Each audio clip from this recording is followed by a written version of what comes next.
I'm not saying it's aliens.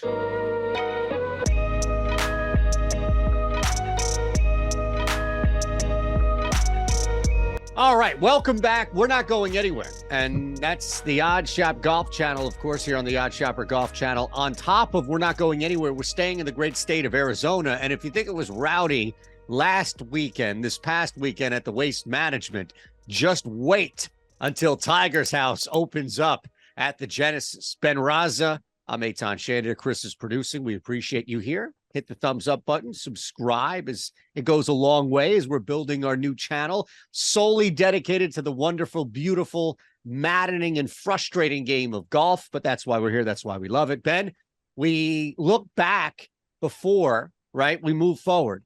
But in between looking back and moving forward, we do need to have a moment of silence for what happened last year at the Genesis, because it is something near and dear to your heart that you won't be able to talk about. So I feel like we should at least acknowledge it, have a moment of, so you already know where I'm going. I actually don't. Okay. It's all a blur at this point.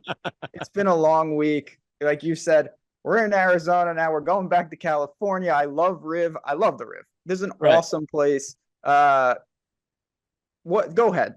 Just pain me right to start the show with some misery from the Genesis 2022. No. We have to follow. Look, Chris builds this wonderful, beautiful graphic on the side for us for a reason. So we can't just go crazy. Like, we're going to go off script, but we can't go that off script this early in the show. Let us at least look back, if we can, at what happened this past weekend. I don't know about you. I think there are two separate things for me, right, Ben? Scottie Scheffler is on a tear right now, a heater. He is one of the most impressive golf. We talked about Jon Rahm. When Scheffler is playing, he's on his game. He doesn't jump off, though, right? Like, he's not dominating the personality element angle of the tour. And I do wonder if that had any impact in your general watch, as opposed to just from a money-making standpoint, where, clearly his odds have always been devalued in any tournament he's playing. And maybe not to the extent we've seen Rahm this stretch, but Scheffler comes out on top. We had a couple of other good things in there too. Yeah, I mean, listen, Scheffler back-to-back at Waste Management, credit to him, wasn't close to getting to him, so it's pretty easy for me to take. Doesn't tilt, like, for me, it's not tilting when I wasn't going to bet Scottie Scheffler. There was no real scenario where I did that. I was disappointed in the sense that I actually felt that I had a pretty good card, and I did fine. Matchups were really solid.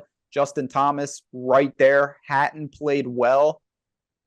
Close doesn't really help with outrights, though. And obviously Scottie Scheffler wins the tournament, but it is nice to see that, the guys that you're on gave it a run.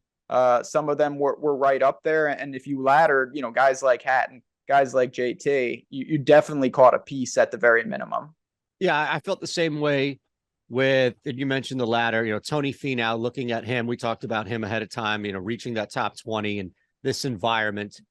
Hideki Matsuyama is another guy we talked about, where if he can battle and he can hang and he comes in on that top 30, and there's just progress there. So, we're talking a lot about the mid-range, the long range as well, long shot odds that you could apply here. So there is something to identifying week to week. I mean, you hit a couple of guys in the mid-range back to back. So that's kind of where I was looking at as well. It's like, all right, is there progress being made? Can we build off of this, even if it's not the following week? But in this case, maybe there is. And I think there is some carryover to the theater, the elements, and everything that you're dealing with, weather aside. So let's tell everybody about what's going on at DraftKings. But first, because we're going to head into this ridiculous tournament that has 38 of the top 50.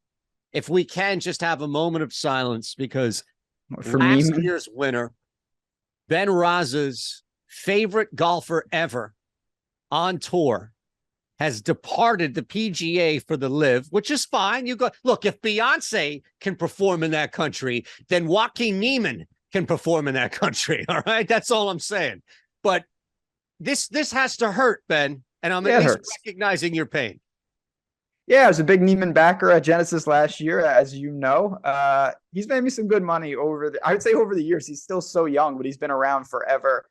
And now he's out in Oman watching Brooks shoot 85 every week. So tough scene. What are you going to do? Still plenty of guys to choose from. But yeah, shout out to to Niemann. He was, of all the guys that went to LIV for me, just on a personal level, if I could bring one back, it would be Niemann.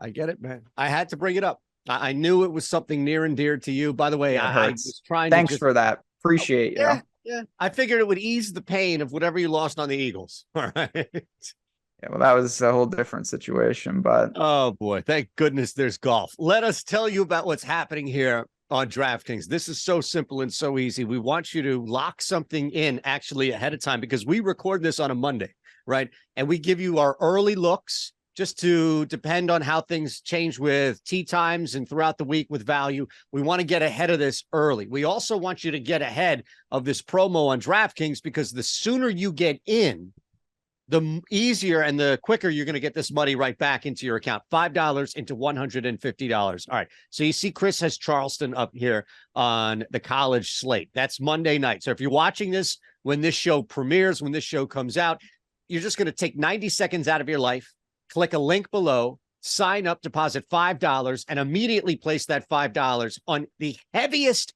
money line you can find. Ben, we found Charleston. That's pretty heavy. You tell me Duke tomorrow night without even knowing what the official line is going to be Tuesday night. That's going to be one. You can basically span the college basketball board every single night, right? And identify the heaviest favorite and just put $5 on that, depending on what day you're watching this video. absolutely. So it's pretty simple because your pregame money line has to win. So we want to give us the best chance. If you bet $5 on Charleston, you win 30 cents. That's what your return is. With this, you win $150. So instead of winning 30 cents, if they win the game, $1.50 comes back to you in terms of $150. Think about the difference in that with these heavy, heavy favorites. It's simple. Find the money line that you think has the best chance to win.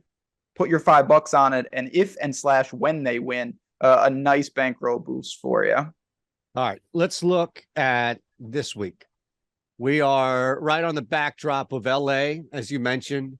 This is a ridiculously difficult course. I mean, this is like the bad side of the mind of Tiger Woods. You have to be a golfer, right? I would say that. Like you, Ben, you can explain how you look at this, and but we need guys here to.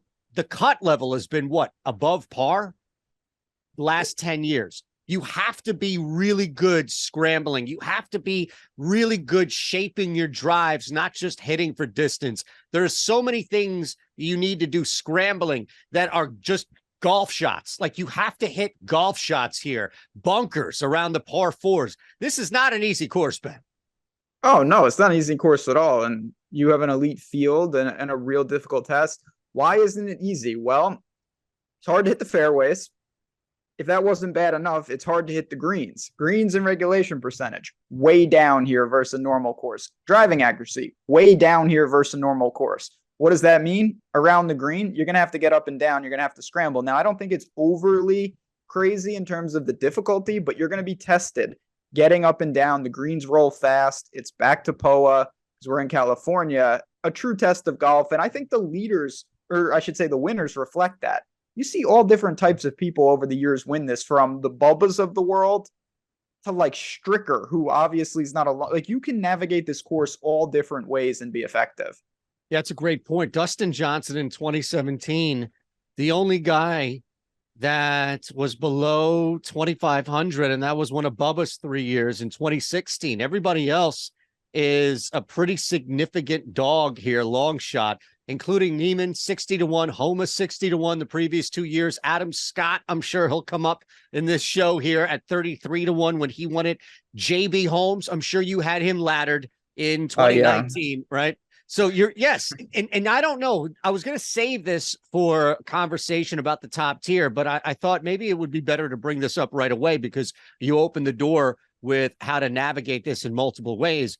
Do you think that there is a sense, and maybe this is just pigeonholing a 10-year span here, but do you think there's a sense of like the top part of the field eating each other when you look at the top, and how difficult it is for anybody with the expectations, if it's Rory, if it's Scheffler, if it's Rahm, to play at a high level, where guys like Homa, Niemann, Scott, Watson, the first time around at least, have been able to sneak in at 50, 60-1? No, I mean, I think it just speaks to the depth of the tour than anything else. Like, yes, the elite players are more likely to win, but there's 20 or 30, maybe you don't want to call them elite, but damn good golfers that if they bring their A game, they can beat Rory and Rahm any day of the week. And I mean, the odds are reflective in that. I think it's honestly a perfect time. I'm going to jump into the top tier if you're game, because you look at the board. Okay, yeah, we've got John Rahm, we've got Scheffler, we've got Rory, big names, 10-1, 7-1, whatever. Scroll down 5, 10 names. You got major champions. You've got elite players in the world, Victor Hovland, Morikawa, Sungjae, Cantlay. I mean, these are guys not even in that top tier. So when I look, I'm going to stick with Justin Thomas. I played him last week. I thought he was right there without really threatening. This is another course that he's got experience at. He can handle it. He's the best around the green player that I think is out there. He gained 12 strokes tee to green at Waste Management, and he was flat with the putter. If he rolled it, he would have been holding the trophy last week. I'll stick with him, and then I'm going to go with a wild card. I'm very interested to see if you love this or hate this. Victor Hovland right now he's starting to get kind of like a polarizing name about how good he really is. He's someone, he made the cut last week. He dominated off the tee. His around the green game is weak. Now he's really shown good results at Genesis from what we've seen, 5th and 4th. And he lost strokes around by the way. Last 2 years. Just want to reiterate really that. That's top 5 last 2 years. He's crushed it tee to green. He's crushed it on the POA greens. His around the green game was not good, but it never is. He's got pretty good POA splits. I think there's a buy low on Victor Hovland. You can shop this 25-30-1 range out there. I'm going to say that Victor Hovland's still got more upside than it seems, even though there's a lot of players, it seems like, passing him with each and every week. Yeah, I think that you get this in golf where it's not a complete 180 or it's not a plus minus charge, right? Working against each other with batteries, but it doesn't make a whole hell of a lot of sense that Victor Hovland would thrive at a place that penalizes you so much in an area that he struggles. And that's probably putting nicely at stretches. And you mentioned just scrambling and getting around the green. But if you are creative and effective off the tee and you can set yourself up, good drives gained is something that we've seen, right? Where you're either hitting the fairway, you're missing the fairway, but you're still making it green in regulation. So Hovland has that ability, irons, right, to recover off of that. I don't think it's like, oh my God, this doesn't make sense. It's mind boggling, but it doesn't add up to where I think it's a natural fit. And that's, to your point, why and look, he's also in a field that is super top heavy, but we've seen course history play a major factor in this. I love where you're going with Hovland. And I tell you otherwise. No, I know you would. Hovland is a guy that I usually tell me otherwise. Go ahead. I'm sorry. Yeah, usually that's what I was going to say. Usually I feel like you're more of a Hovland guy than I am. Yep. I'm not someone that really gravitates towards him, but this is a week that I have some interest in. I love it, man. It is a weird dynamic because, yes, scrambling is up, and why would you go to a guy with weak around the green? But to me, I kind of view it through the lens that maybe I'm thinking about it backwards. Everybody's going to have to scramble. You're going to not be able to just get away with the irons. And it's not overly difficult. It's not saying it's easy, but he can keep it where he normally is. Roll the putter. You don't have to chip it good if you make the putt. Around the green versus scrambling are two different things. Yep. Those are two different areas. And for me, Hovland has shown he can do it. US Opens, he's been effective. Like, there are difficult courses with tough greens that Hovland actually seems to thrive in those situations.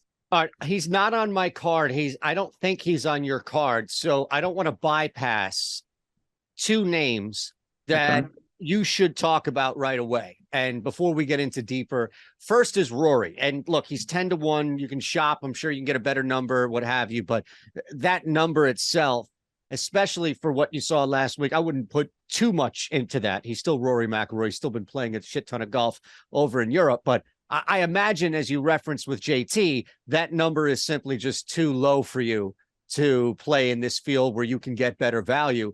And the other is, I mean, are you going to do anything at all? Because it's not on either of our cards. Oh, wait, you know what? I'll save that. I'll save that for the end.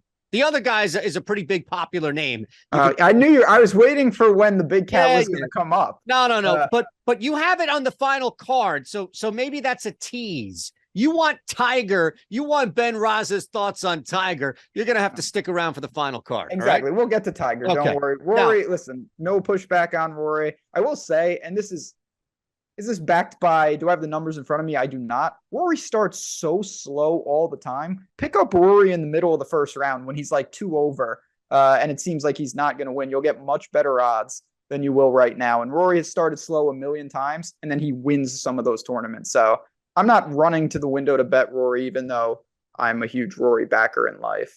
All right, I'm going to throw 2 things out at you. This is not going to take long. We'll head into the mid-range here and pick this thing up by all means. But if you want to talk about history and success without winning, I think the biggest concern with Xander Schauffele recently, Ben, has been his health. And you just saw him play well. I know he came in, he got a benefit of a ruling and a half there on Sunday that probably screwed some people over in placement bets. But this is not a guy who is withdrawing after 2 days. This is not somebody who's lost right now by any means. We know that he plays big in these types of fields. And again, this is a ridiculously tough course that he has navigated successfully in the past. He's 16-1, and I can get him just a little bit behind JT. You could probably make the argument that it's more sharp than not, but at 16-1 in this field with that history, I'll take a shot with Xander. I'm not going to play Tony Finau straight up, but I am interested in where he is to see head-to-head in 3 balls, because I think this is another environment from crowd to field to ridiculous course that he's going to thrive. And he just comes off another one last week at the Waste Management where he played really well. So those are the 2 I'd throw at you.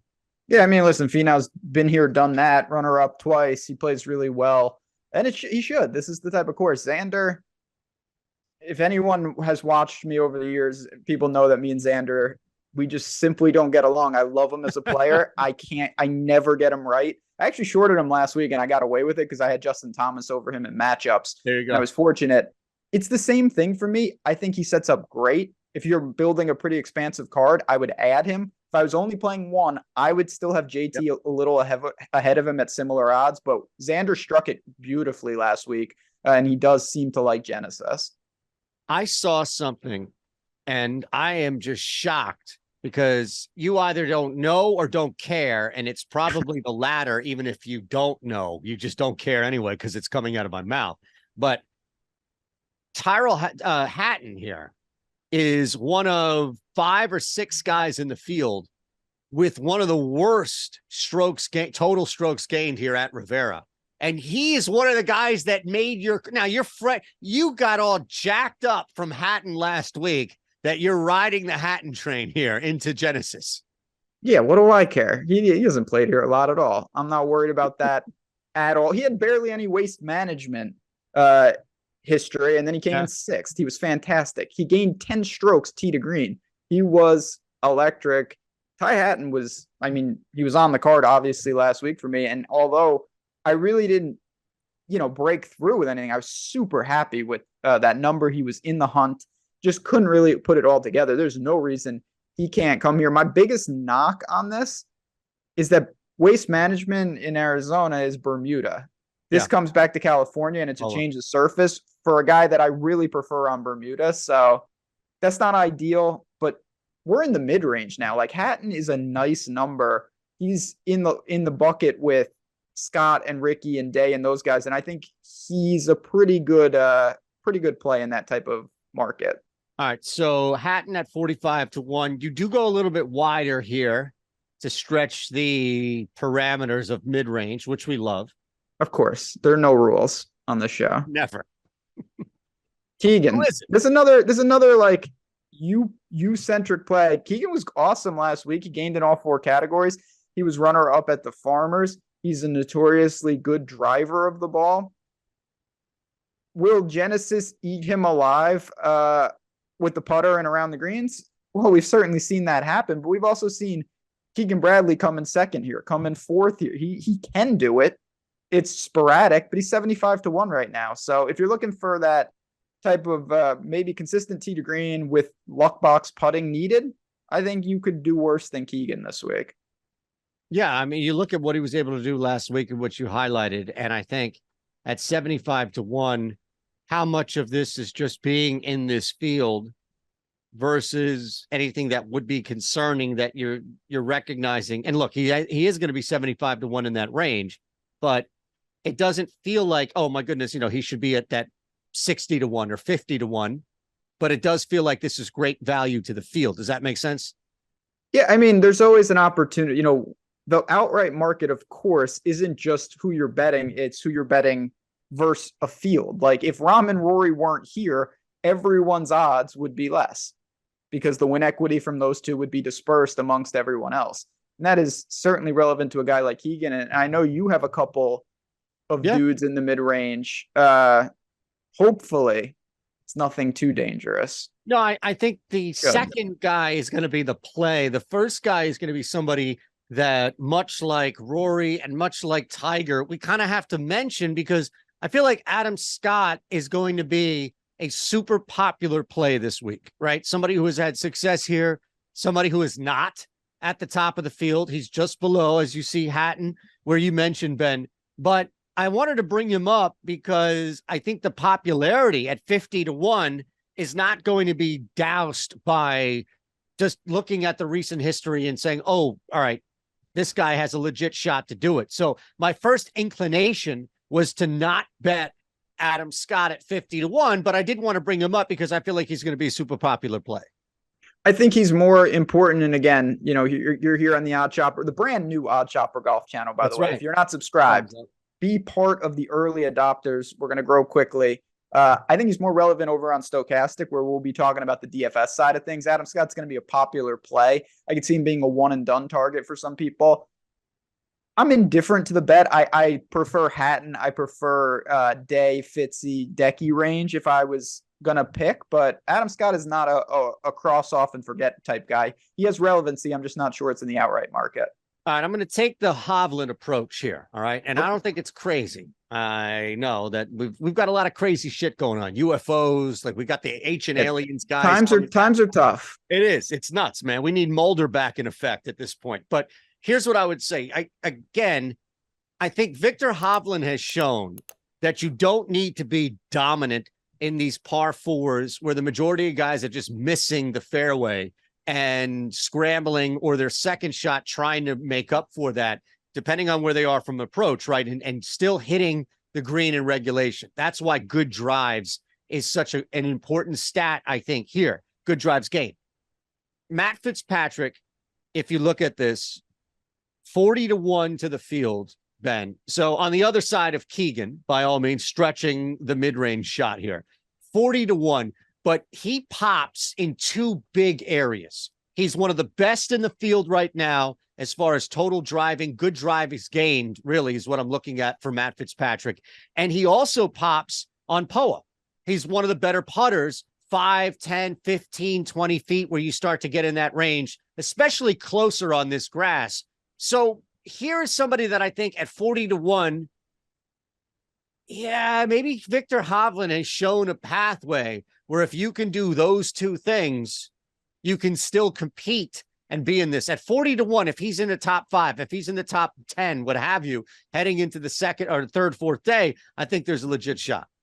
I mean, listen, I'm not going to talk bad about Fitzy. He's a damn good player. He's certainly, and I know you're not saying this, he's a different type of player than Hovland. It could be the same exactly. Yeah, same formula. I'm just saying, like that formula to get there without that one area. Exactly. Thank you for clarifying. No, absolutely. And around the green, he's an elite player. I guess my question is, what the hell's going on with his irons? Fitzy's irons are teetering on broken. He has lost strokes with the approach in 6 straight. That's dating back to last season. But even take 2023, 0 for 3 in strokes gained on the approach. He lost another stroke at Waste Management. He lost 4 at Pebble Beach. You can't survive at Genesis doing that. That's just not going to work. You're right. And I don't think there's an easy fix to it in the sense. I think if you are accurate off the tee and you're still to your point, if you're struggling that much with your irons, your longer irons, pardon me, that's why the tee here, a lot of yelling last night, Ben, if you can imagine. at the TV. So if my voice is cracking, it's a result. Times are tough for us all. I get it. I get it. I don't think there's an easy response, easy answer to that. I think you look back at somebody who is still hitting the ball to the extent off the tee where he's in this category of either being accurate on the green or being able to survive on misses. That's what you fall back on, and you hope that he can put a couple of days together. Again, at 40-1, you are looking at a glaring weakness, And if that, I would throw at the back, if that's not as bad, if we're not talking about borderline broken irons for Matt Fitzpatrick, he's probably closer to like 35-30-1, if not even better than that, because his play would be a reflection of that. I get it, Ben, but in this field, in this tournament, what he does well, if that's not hurting him, that may bump him up even more. Yeah, but no argument there. Fitzy, again, he's a really good player. He's had the injury worries and stuff. There's a lot of question marks, and that's why you see this number he's a U.S. Open winner. There's no questioning, can Fitzy beat this type of field? The answer is 100% yes. I just don't know where he's at right now. All right, let's keep it moving here. We got to tell people what's happening. New to the OddsShopper Golf channel, new to the OddsShopper community, new to Stochastic, whatever it is you may be, we have a really cool thing happening here with our insider access, our premium Discord, where you can pop in and be part of this community. And it really is. We have a bunch of cool different sweats going on throughout. A lot of golf talk. You know that between myself, really with Ben, Lindy, Eric Lindquist, you see all the faces there as well. Greg's in the house, Lofty's in the house, Matt Gajeski's in the house, Isaiah from the Written Site, Narco Cops in the house. So we have a lot of people covering a lot of ground, Ben. But what I love is that everybody has kind of these different plays, different sweats happening. We have this early token thing that's going on DraftKings, right? Where if your team in the NBA's up by 10 points, the bet hits. So my channel's basically been rolling with this. We're 8-3 in the 11 days that we've played so far in February. So it's cool. It's fun. Like, you have everybody playing the same thing. It's a sweat. You're watching the game. You're hoping for a team just to get up by 10. There are a lot of other really cool things happening, futures tickets and whatnot, but the community element, man, that you've helped build, I'll give you that, is really a lot of fun. Yeah, of course. I mean, you're betting these guys. It's a fun sweat. It's a roller coaster. You want to be in it together. And, for this, we're giving our first looks on outrights, but like tee times are going to come out. Matchups pop up, daily matchups, things like that. The best mechanism to get those is Discord. It's hard to put a video together in the morning on the day of for everyone. So if you're interested in that type of stuff, 50% off that first week. You come in and you hang out. If you like it, stay. If you don't, it's 1 week. It's not going to bankrupt you. It's not a big commitment. We're just really confident that you want to be part of this community. It's been a really fun experience so far. You know what the most popular bet was in my channel last night? The octopus. I know the answer because I got all the alerts from all the people who are cashing their like 15-1 tickets on that. If that's your thing, come into Discord, but stay out of my channel. How much do you think the boss put on that? Like, I'm sure he's capped wherever he's. Yeah, I'm sure he is. But we were on the Stochastic channel real quick, and we were in between shifts, right? I'm stepping out, Alex Baker's stepping in. We go from the odd shop to the full-on deeper dive of the Super Bowl with Ben Luffy and Alex Baker on Stochastic. And Alex is like, hey, man, I like that octopus. I think I'm going to bet that octopus. And then I'm thinking like, oh, shit. He's nice job. Like, yeah, exactly. Like, this is not going to hit. And I'm going to get a note from Chris, which is like, hey, man, we took you off the schedule next week. And it's like another note being like, hey, man, we took you off the schedule the following week. And I'll be sitting there like John Travolta, right? In that GIF, like, what's going on here? But it hit. And on my job is safe, Ben. Yeah, until you better hope Fitzy gets those irons figured out. A lot of pressure here. Fair. All right, let's go long here. Okay. So I'm going to throw out a couple names. Again, what do we say every time? Do I think these guys can win the tournament? Obviously, there's always a chance. These are interesting ladders, top 20s, top 10s. You're going to get plus money on Tommy Fleetwood. Going to stick with him one more week. He missed the cut on the number. Didn't have his best stuff. Again, I think it's just kind of a project for me earlier in the year. Now, two guys that I thought played way better, and their odds are massive. And I get it. There's a big field. Patrick Rodgers, 180-1. Gary Woodland, 180-1. Patrick Rodgers, 14th, gained across the board at Waste Management. California guy. Gary Woodland, 42nd at Waste Management. He lost 5 strokes putting the last 2 weeks on tour and still made both cuts, or last 2 events, I should say, that he played. So if you're looking for flyers, I think you can do a lot worse than Rogers and Woodland. I want to hear your guys, and then I want to give our Tiger takes because he is also 100-1 in this field. Okay, Rogers. I feel like if you're going Rogers in a tournament, it's a blind tail. Oh, what? Blind You tail, got to do it with Patrick Rogers. Exactly. I've been all Gary Woodland up, as they say here in Philly, right? And we even had him in the long shot column that we do on the OddsShopper written site a couple of weeks back. Now granted, it's not a ton of time that he spent here, but he, like Hatton, has terrible course history here. So you're asking somebody who in their limited time, granted, Ben, has not performed well. It's like a special teams coordinator. You only get a couple of chances. You better not fuck it up and give up a punt return in the Super Bowl.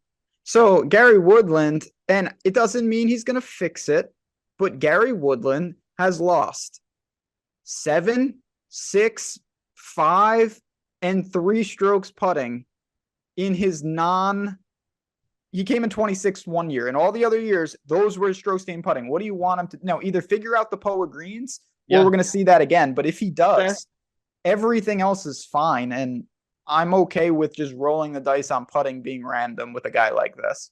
All right, you ready to get a little crazy before we get out of here and talk Tiger? Yeah, we only have a couple minutes left, and that's fine because it won't take long.